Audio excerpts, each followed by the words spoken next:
What's going on, everybody, and welcome to WrestleMania 16, or also known as WrestleMania 2000 as the logo here shows.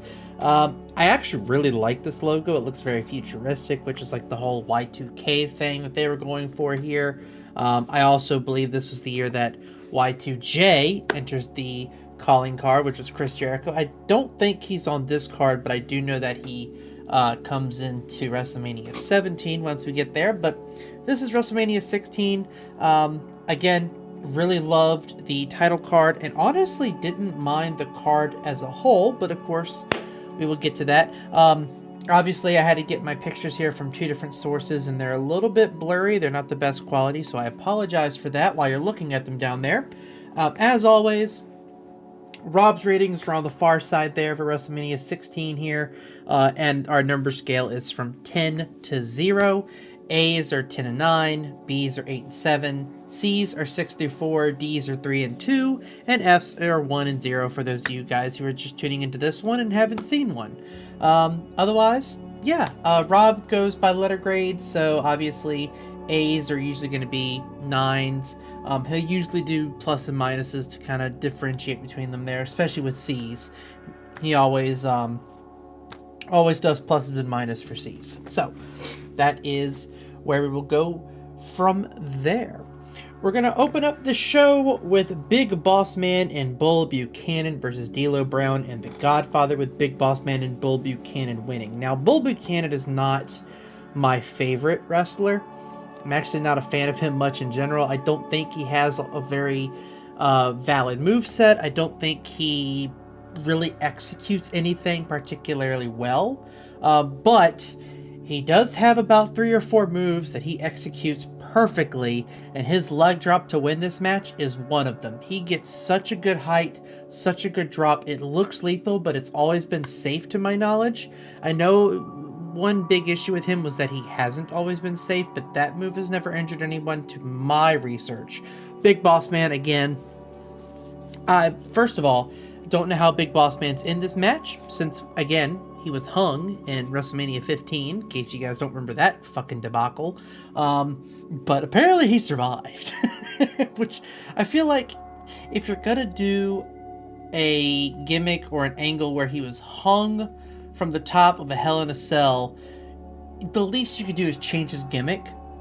But I'm not gonna get there. That doesn't have any effect on the rating of this match. It's just an odd story beat that I don't get, personally. But as far as this match goes, D'Lo Brown, Godfather, had excellent energy. I love the contrasting between the smaller, speedier guys versus the big men and Bill Buchanan and Big Boss Man. It was your typical small guy, big guy match, although Godfather and D'Lo Brown aren't that small, to be fair, but they are much more quicker than the bigger two, who are obviously more power.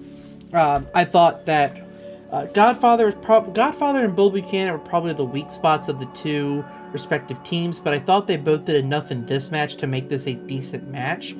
However, we are at that period with 16, 17, 18, 19, 20, so on and so forth, where WrestleMania moments are the big celebrated thing. They're always bringing up Hulk Hogan's slam of Andre the Giant. These WrestleMania moments are the big deal now, and this match doesn't have one. To be perfectly honest, it kind of ends on a forgettable note, if we're being perfectly honest here. So I gave this match a 6 out of 10. I thought it was a perfectly average, well, not a perfectly average, but a slightly above average match. Rob gave it a low C. Now, he doesn't give it a C minus here. So I'm going to keep it at a 5, which is going to end up making it upgrade to a 6 with that 11, that 5.5. So it's going to end up averaging out to that 6, just because he said C and not C minus. I can usually tell what Rob means by those just from communicating with him in the past about these. So I'm going to put that as a, you know what? I'll put it at a 5. I will say that he gave this like a 4.5. So 4.5, my 6, it'll average out to a 10.5. We'll just call it a 5. Okay, that way it's kind of the best of both worlds there.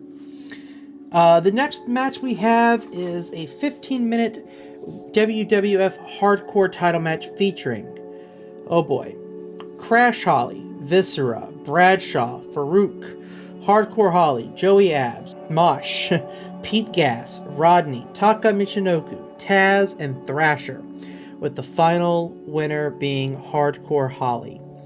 The way this match worked is it was a 15-minute time limit, and at the end of each, in order to win the title, you had to pin the current champion. And whoever had the title at the end of 15 minutes won the title for good. The beginning of this match was a mess. A horrific car crash of a mess. Early pins that made no sense. Taz gets picked up, he gets slammed against the wall, he gets dropped down, he gets pinned by Viscera.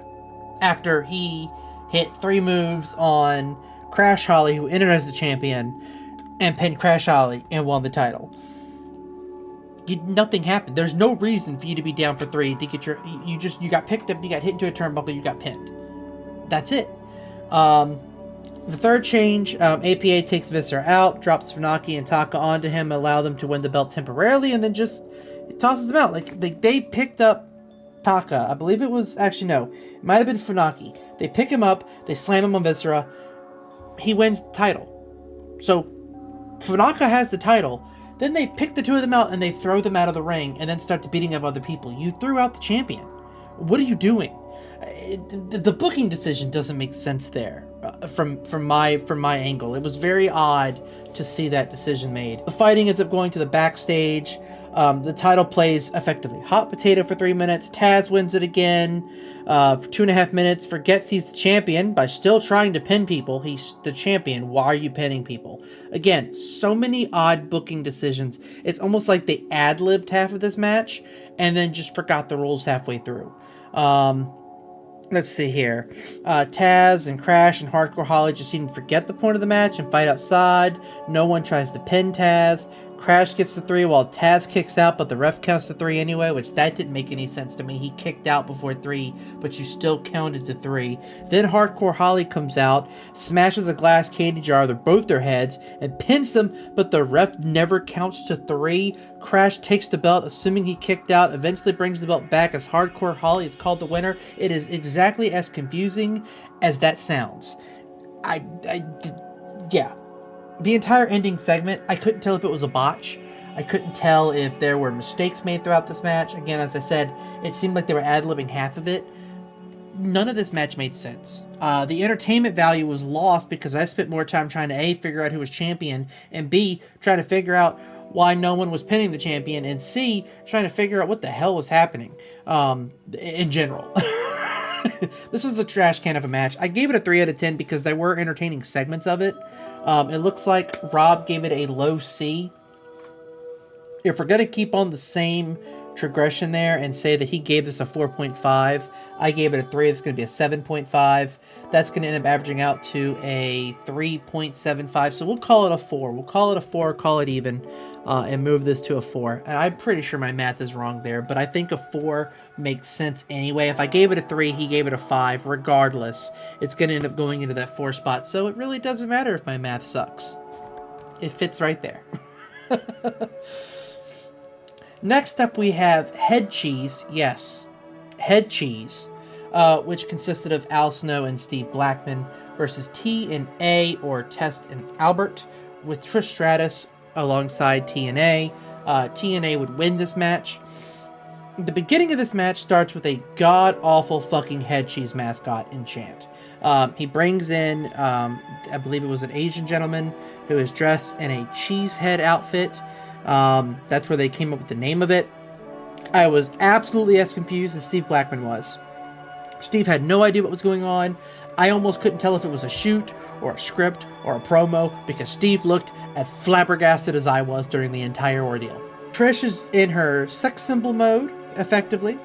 The humming also, beyond all that, outside of Jerry the King Lawler not being able to keep it in his pants for 5 seconds over Trish Stratus, JR's headset goes out in the middle of this match. And for like large swashes of this match, all you hear is the buzzings and popping and zipping of his headset going in and out. Because again, we're in the 2000s now, and fucking nothing works right when it comes to technology. Honestly, it ruined half the match because you just couldn't hear anything that was going on. The crowd seems totally out of it, so quiet even that you can hear just about every word that the wrestlers and refs are saying to each other. You can actually kind of hear the match being called if you listen carefully, and that's never good from an audience perspective because now we know we're completely taken out of the immersion of that. None of these four have any chemistry. The crowd started chanting boring towards the end of the match, which is basically the kiss of death of any match at this point. None of them have any momentum. There's no highlight moves to speak of. A decent back and forth, but ironically it showed that sometimes you need someone to dominate for a moment. It was too much back and forth. It was like cheeseheads dominate for 2 seconds. Oh, and now TNA are going to dominate for a couple seconds. And again, it's a test match. And I've said it in the last review, test doesn't move the needle for me at all. He's never been a super entertaining wrestler for me. Never really enjoyed his matches. This is another one where I don't know if it's Test that causes this or just a bad match in general. The Cheese Mascot chased Trish around. Test wanted a routine move that I didn't think was an actual finisher. The whole match was a bad circus. I don't know what else Snow said post-match. I'll be honest with you. When this match ended, usually I watch everything. When this match ended, I skipped to the next match. I don't know what he said afterwards. I don't know what he said to Steve Blackman. I don't know what he said about Head Cheese. I just skipped it. So I have no idea what happened post-match. I gave this match a 2 out of 10. Looks like Rob also agreed with me. Gave it a D. That's also going to be a 2 out of 10 because he did not give it a D+, which he gives another match on here. So I know that he's differentiating between the two here, so we're both going to agree this match is a 2. Horrible, horrible match.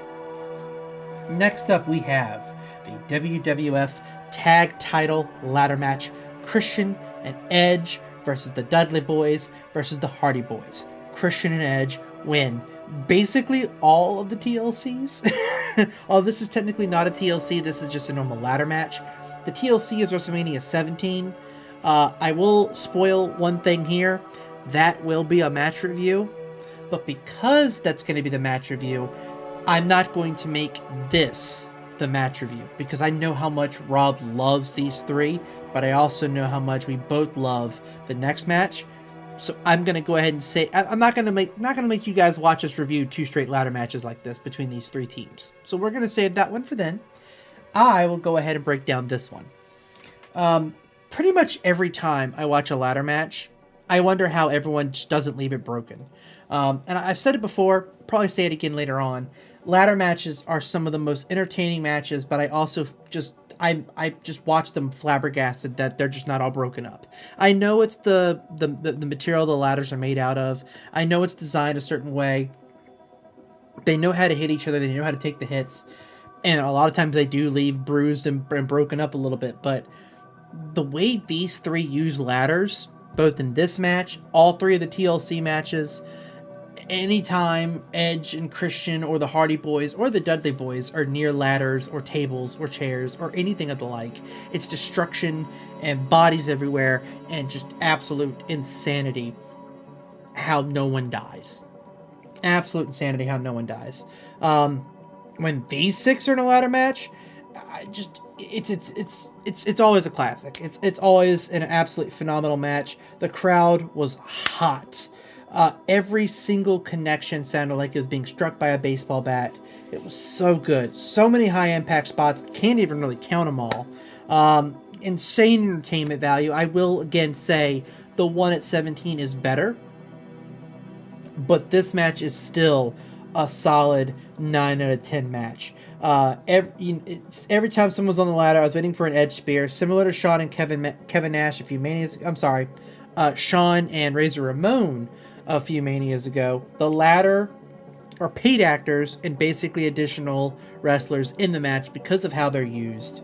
The 3D from the ladder spot on this match was absolutely perfection. The Hardys being lunatics as usual. I gave this match a 9, again, solely because I know the match at Mania 17 is better. That is going to be a 10 out of 10 all-time classic. This match, because I know they can do better, I'm expecting better. So I gave this match a 9.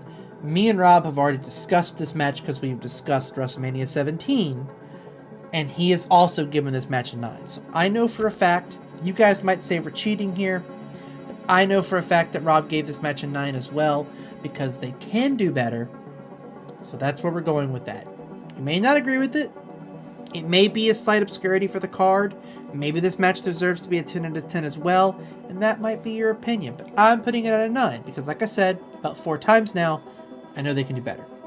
I will say this also showed that the tag division is finally getting more cemented in the WWE because of these 3 right here. Finally, we have good tag teams and good tag team matches. But we don't always have great matches at WrestleMania because next we have a cat fight. We have Terry Runnels with Moolah versus the Cat with Mae Young, with Val Venus as the guest ref. Terry won after being eliminated twice. Basically, you had to get thrown out of the ring, and that's how you lost. Terry was eliminated twice, but she ended up winning after finally coming back in the 3rd time and eliminating Kat. This match was basically an excuse for Val Venus to make out with both ladies. To be perfectly honest with you, he made out with both of them. This was just a sex symbol type match, which was a commonplace for this time period. I will say this, watching Mae Young strap herself to Val Venus on that turnbuckle, that was cinema. Just absolute, he got what he wanted with the two young, attractive babes, and then he got the biggest babe of them all with Mae Young. And I'm pretty sure she spit a denture in that man's mouth. That was insane. You saw tongue. Not fun. And you know what? On second thought, I just transmitted those images back into my head that I had forgotten. They're back there now, and it's no longer fun anymore. It's no longer fun. I'm now disgusted again. Anyway, I can't give the match anything higher than a 1 because the wrestling was just bad. It was just 2000s horny humor. I'm aware, and for those of you guys that are only come to this channel for the wrestling content here, if you watch any of my gaming content that I post on a regular basis, you'll know that my humor is absolutely in the dumps. I make dick jokes all the time. I make horny jokes all the time. So I know this is going to sound very hypocritical, but from a wrestling match, I'm okay with a little bit of highbrow horny humor, but this was just over the top, not entertaining. I gave it a 1. Rob agrees, gave it a 1 as well, so that's where it's going. Next up, we have the 6-man tag match between Chyna and Too Cool, Grandmaster Sexy and Scotty 2 Hotty, and the Radicals, Dean Malenko, Eddie Guerrero, and Perry Saturn. So one thing to keep in mind here with the Radicals, they were all major WCW stars. Dean Malenko and Perry Saturn were absolute phenoms over in WCW and NWA and all those other areas. Eddie Guerrero was a legend everywhere. As we all know, Latino Heat. This was him before he was the true Latino Heat. He was with the Radicals when he came to WWE, or WWF at the time. Honestly, this match had absolutely no business being as good as it was. Perfectly honest with you. I thought Chyna was an excellent addition. The 2 non-Guerrero members of the Radicals here are, again, legends elsewhere. Never really made it as major leaguers in the WWF.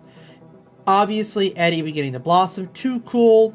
They kind of blended the comedy with good timing spots. Chyna, as I said, on top of her game. One of the best matches of her career, if I'm being honest. Eddie played his role perfectly with her. The whole little Latino heat and the little sexual tension between the two of them, and Chyna being disgusted with him, but all of a sudden kind of being into him through the match. Perfect storytelling if you're trying to tell a romance in the ring. The finish was absolutely great. The match definitely had a lull in the middle, which hurt it a little bit. But again, you're going to have that with these two. It's just kind of how these matches are structured, and honestly, kind of how a lot of the matches back in the day were structured. And even now, you have those middle lulls to sort of pad the match length just a little bit. But Jesus God, when Chyna got that hot tag at the end, the crowd erupted. They knew what was coming. I'm giving this match an 8. I know it's not highly rated amongst people. The cage match scores aren't great. Rob gave this match a C+. so he gave it a 6. I loved this match personally. I loved the story. I loved the drama. I loved China. I loved her thing with Eddie Guerrero here. It was perfect cinema for me. So I gave it an 8.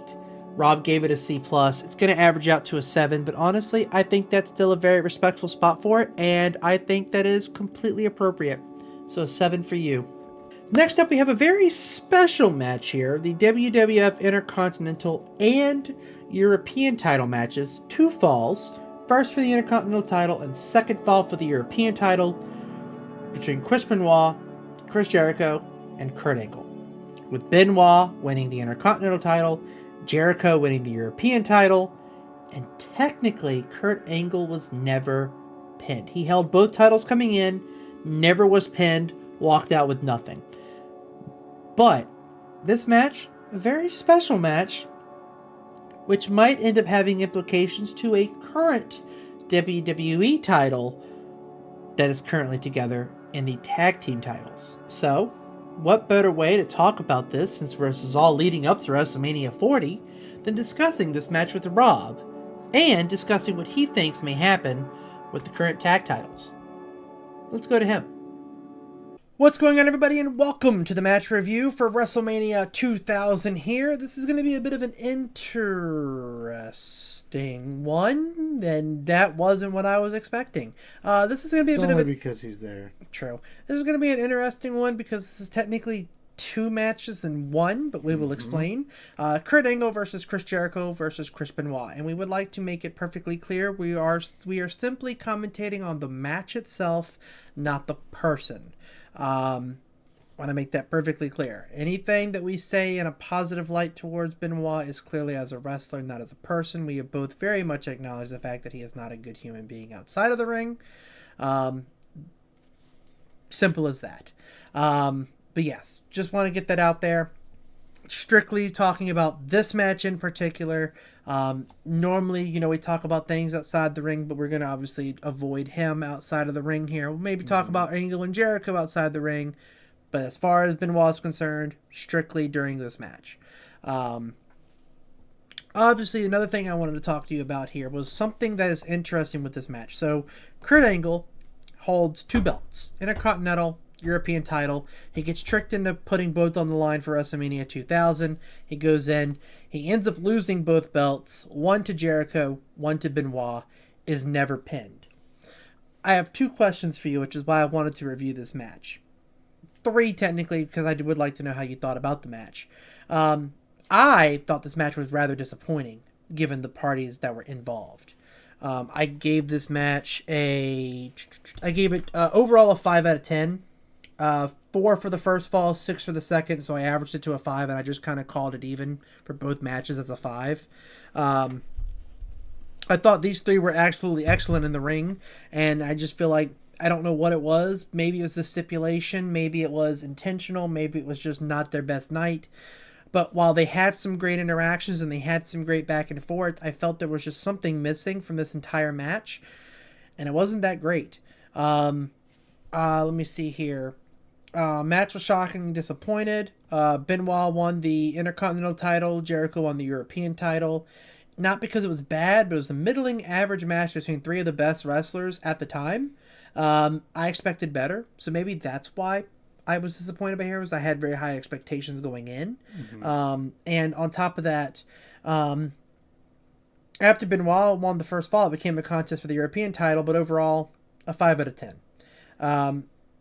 Crowd also didn't do this match very many favors. The crowd was also pretty quiet for most of this match, which was pretty shocking given who was in it. So I have 3 questions for you. 1, how did you feel about this match? I thought this match was pretty good. I gave it a B. I don't think that it was the best match on the card. No.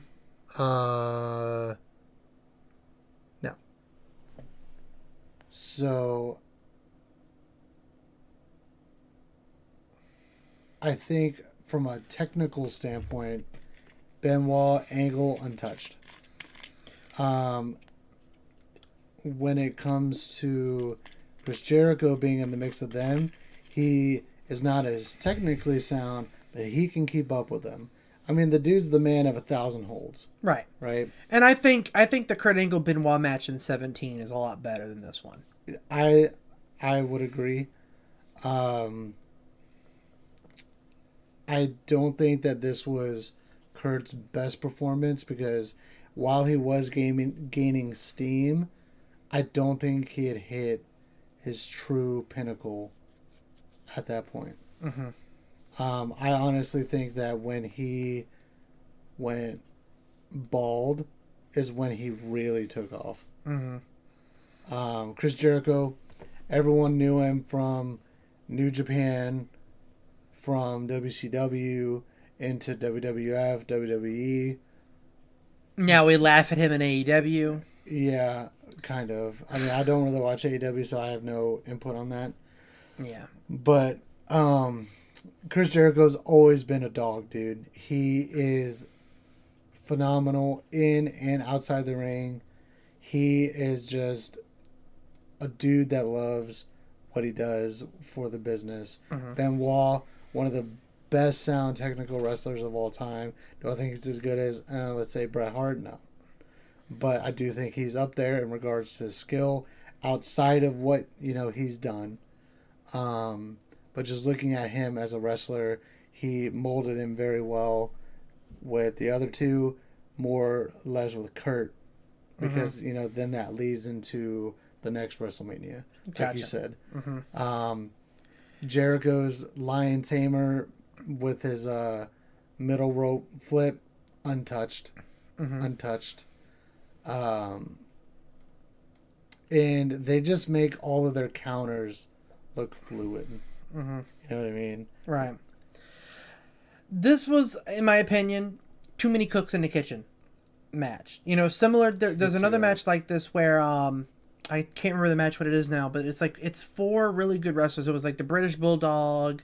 I think it was I want to say it was Mankind, Vader, British Bulldog, and Owen Hart. I think it's a earlier one. So, yeah. And that was another one. Four amazing wrestlers. They're all fantastic. Produced a meh match. They just didn't mesh. These three mesh. They just didn't mesh tonight. That's my opinion on it. My second question for you here. How do you feel about Kurt Angle dropping both belts but never taking a pin? Chris Benoit, Chris Jericho both lose technically, but they both walk away with a belt. How do you feel about that booking decision? I mean, I think it's the best of everyone's world. It makes Kurt look strong because he never got pinned. And then both Benoit and Angle, and Jericho can walk away with the belt. Yeah, because they deserved it. Benoit was hot at the time. Chris Jericho was getting more hot. I mean, he wasn't as hot as when he won the Undisputed title. Mm-hmm. But I mean, he was there. Like, people knew who he was. Like, when he debuted on Raw, mm-hmm. people knew who the fuck he was even before that. Right. So my third question for you, so that the way this doesn't run too terribly long. Third question I have for you here. So modern wrestling, there's only one. Well, obviously, technically Roman Reigns has two belts, but they've kind of combined that into one now. Modern wrestling right now, outside of Roman Reigns, has one, technically two, champions that are double champions, and that's your tag team champions, Damian Priest and Finn Balor. They have the Raw and SmackDown titles. Now, I want to preface this by saying we are recording this. By the time this goes up, 2 Raws and a SmackDown will have passed. The previous SmackDown that has aired since we are filming this, Nick Aldis and Adam Pearce had said that they are in discussions of the tag team titles. Everyone is assuming they are about to split the tag team titles because modern wrestling has 2 stacked tag team divisions in both rosters. That means they may very well be setting up for Finn Balor and Damian Priest to either A, defend the title both nights, one for Raw, one for SmackDown, or a similar fashion where they're going to be in one match and it's going to be 2 pin calls. Whoever gets the first one's going to win the Raw titles. Whoever gets the second one wins SmackDown, or vice versa. I don't know what they're going to do, if they're going to do it. So, again, you didn't hear it here first, but we said it first if it happens in the next 2 Raws or the SmackDown.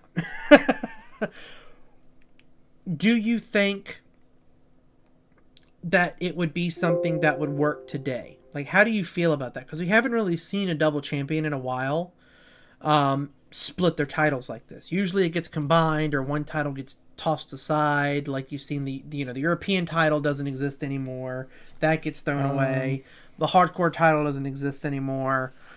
It got retired because it was a double champion at some point. So which scenario do you think would work best for the modern double champion? So, regarding the Judgment Day, I feel like if they were to lose both titles, let's say to a Raw tag team and then a SmackDown tag team in the same night, I don't think it would affect them as much because they've already got so much pull. I think if they drop both in one night, I think it destroys them. I don't think Judgment Day survive it, and not from like a fan's point. In K-Fob, I don't think they survive it. That's the end of the Judgment Day. They're going to start splintering at that point. Actually, matter of fact, if I think they lose both of them, I think they'll lose the SmackDown one but retain the Raw one. That's my opinion. That's what I was going to say. They might hold one over the other, but do I think it would ruin them as a whole? No. But regarding... Unless they don't get pinned, then we're in a situation like this. Let's say the situation was a year and some change ago, right? Mm-hmm. Damian Priest has the Money in the Bank briefcase. Mm-hmm. I don't think that them losing in this hypothetical would affect them then. Mm-hmm. Now that I think about it, it would affect them now. Because Damian Priest has to cash in at some point. He's got till... he's got like 3 months. He's got like 3 months. A pay-per-view after WrestleMania. It's gonna be WrestleMania. It's gonna be Backlash, and then I think it's Money in the Bank. Yeah, so he's got to make a decision soon, whether it's him or the WWE writing it for him. You know what I mean? Mm-hmm. What if they did a plot twist where he used the cash-in to keep the belts? Yeah. I'd be pissed. I'd be so mad. That'd be a cool twist, though, because... It'd be a cool twist, but I'd be pissed. Every few WrestleManias, they have something that hasn't happened. No, trust me, we're going to see Damian Priest as World Heavyweight Champion when it's all said and done. That's going to be the final tipping point for Drew McIntyre decides to blow up the WWE. Is Backlash in Puerto Rico again? No, Backlash is in France.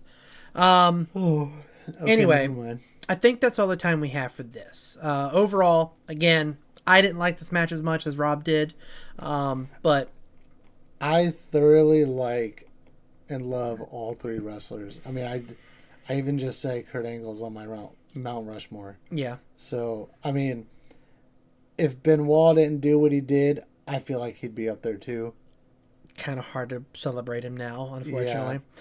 Yeah. But yeah, treat your mental health well.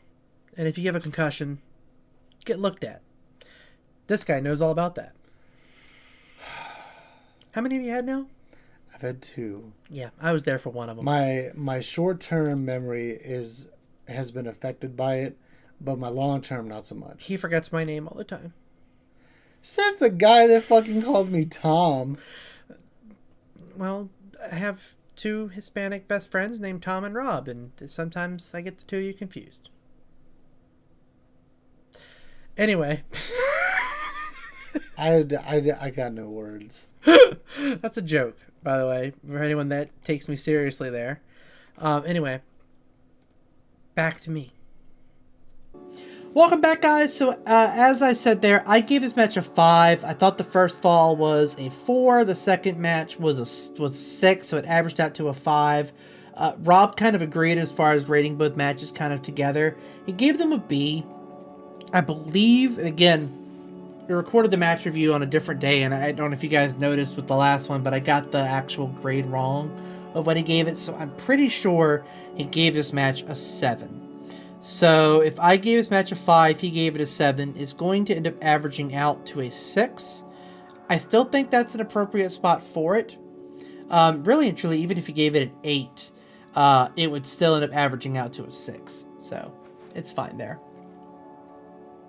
Next up, we have the tag match between Kane and Rikishi with Paul Bearer versus DX, Road Dogg, and X-Pac. Now, I'm not exactly sure what happened between. Well, obviously Paul Bearer is with Kane, so that's obviously what's going on there. And this is obviously after Undertaker has done his thing and is currently gone and about to come back as the not the Dead Man, but as the American Badass Undertaker going forward, at least for the next 3 or 4 years. This match was pretty much a story about Kane getting Rikishi to help him get revenge on Tori and DX. Tori is currently with DX right now on the other side. The match, above average. I didn't hate the match. I thought it was pretty good, especially given Kane and Rikishi. I thought they had really good chemistry here, especially with Road Dogg and X-Pac. Of course, Kane and X-Pac have always been an iconic rivalry throughout a lot of this period of time. So, of course, their chemistry had been gotten really good. They were excellent together here. I don't know what's wrong with my English today. Gotten really good. Anyway, you guys know what I'm trying to say. Their chemistry had gotten really well developed, and it was really enjoyable to watch. I do love seeing Rikishi and Kane together. Kane and Pac's rivalry is ongoing again post-match, so again, it continues to go forward even after the match is over with. I enjoyed it. I gave the match a 5 out of 10. Nothing particularly memorable about the match, but decent enough to kind of, keep the show rolling and obviously not make it too much of a downward slope from the previous match, which had a lot of emotional investment from the crowd. Rob appears to have kind of disagreed with me, gave it a D+. I gave it a 5. He gave it a 3. It's going to average out to a 4. I think that's still a fine spot for it. This match didn't really have anything spectacular with it. I didn't really hate it, so I didn't really give it a D. But again, a 4 is fine. Again, it's a bit of a mixed bag here. What do you do? Wasn't a great match, wasn't a bad match. It was just kind of there. So, a 4 it is. And last but not least, we have the WWF World Heavyweight Title Fatal 4-Way Elimination Match. Because, of course, gotta have an elimination match. We have Triple H with Stephanie McMahon, Big Show with Shane McMahon, Rock with Vince McMahon, and Mick Foley with Linda. The other big, the big tagline for WrestleMania 2000 was a McMahon in every corner. That was kind of how this show was built. So, honestly, a pretty fun back and forth to start with. Triple H, Rock, and Foley focusing on Big Show. Train. I don't know what's going on with my English today. I can't talk. Shane tried to get involved. Took a punch by The Rock. Foley with a chair shot. Rock bottom takes out Big Show. So, fun series to get Big Show eliminated. I thought it was eliminated rather quickly. Not sure if it was just a late time addition or that was just kind of how it was designed from the beginning. But I always thought it was literally weird that you built this match up. Big Show was the initial main event. I've done some research here recently before filming this, that initially this main event was Big Show versus Triple H. The Rock got added to it first, and then Mankind or Mick Foley got added to it to make it a fatal 4-way. So I thought it was really weird, especially now going back and thinking about it, that the initial main event gets eliminated within 3 or 4 minutes of this match going on. It's a bit of an odd decision, so I wonder what kind of led to that. But the psychology really gets involved between Rock, Trips, and Foley. The story begins. The McMahons are fighting for power outside the ring with their champions battle it out in the ring. So a very great and unique dynamic. Almost feels like a Roman Coliseum, if you will, which I thought was really unique, really fun. Everything was going great until the table spot. This match was honestly pushing 9 or 10 levels. It was going that well. And then the absolute infamous table spot, which I'm shocked I had never seen before. This wasn't a spot that I've seen in Botchamanias or anything like that. I have no idea how this spot has gone unnoticed, but I'd never seen it before watching this WrestleMania. Let me set the scene for you, okay? Exactly how it is, how I have it written here. So Triple H has The Rock set up on the table, right? Plastered out. Foley leaps from the second turnbuckle. Why he didn't go to the top, I don't know. Maybe he was afraid of he's getting older. Maybe that distance wasn't going to be safe for him. He leaps in the second turnbuckle. He slams his ribs on the edge of the table. Doesn't hit the Rock, doesn't collapse the table. It is one of the worst botches I have ever seen live. Well, not live, but worst botches that I've ever seen in a match that I'm watching. It was horrible. I don't know if he broke a rib, if he didn't. I don't know how he avoided breaking a rib. But because of that, Triple H had to pedigree Rock through the table so that Rock could be kind of taken out for a while and make it so it's Foley versus Triple H. Triple eliminates Foley. Him and Rock have a solid back and forth, ton of electricity and excitement, and then it becomes a McMahon show. Vince betrays The Rock. Triple H wins. Rock hits every single McMahon with a rock bottom. Probably the most story-driven match that we've really had on a WrestleMania card so far. Just all the moving parts that kind of went into it and made this so great. The McMahons on the outside, the wrestlers on the inside. The match alone got an 8 out of 10 from me. However, that botch was bad. Very bad. I think it shortened Foley's trip during this match because of that. So I gave this match a 7 out of 10. Rob gave this match a B as well, so he agrees with this match being a 7 out of 10. So that is where it is going. I apologize for kind of me fumbling over words here. Between the start of this recording and the end of this recording, I'm getting congested, which is not good. I really hope I'm not getting sick here, literally recording this. But I feel like I've actually, my nose is starting to run a little bit.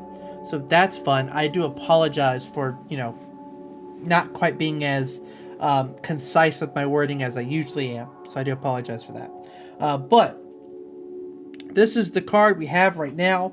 Not the worst card in the world, but obviously not as good as it probably could have been had some of these matches either not happened or maybe given a little bit more time, maybe have better booking strategies throughout. But let's see what this actual Mania is coming to in terms of an average. So ironically, this WrestleMania actually averages out to a 5. So just like a few of the Manias before, we are back to a straight up average WrestleMania.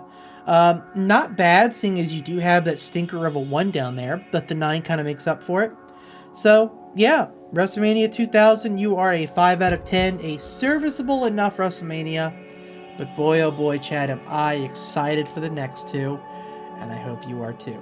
But, before I can get to both of them, we gotta get to 17. One of my personal favorite WrestleManias, and I cannot wait to break it down with you tomorrow. Until then, hopefully my congestion goes away and it doesn't get any worse. I'll see you tomorrow with WrestleMania 17. Good night, guys.